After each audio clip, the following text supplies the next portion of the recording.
যারা বিদেশটাকে স্বপ্ন মনে করেন, প্রবাসীদেরকে অনেকে তুচ্ছ তাচ্ছিল্য করেন, তারা দেখে নিতে পারেন ভিডিওটি। এটা যদিও আমি পুরো এরিয়াটা দেখাতে পারছি না, যতটুকু সম্ভব হচ্ছে দেখাচ্ছি।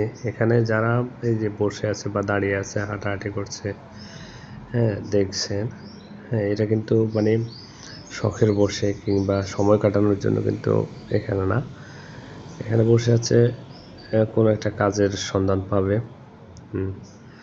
বাংলাদেশে যেরকম অনেকে মানে নিজেকে বিক্রি করে দেয় না, ঠিক আছে, একটা কাজের জন্য, একবেলা খাবারের জন্য, তো ঠিক তেমনই অনেকটা, ঠিক আছে। তো এদেরকে দেশ থেকে বলা হয় ফ্রি ভিসা, হ্যাঁ, মানে ফ্রি ভিসা আসছে, মানে তারা ইচ্ছে মতো নিজের ইচ্ছে মতো কাজ করবে, এটা আর কি।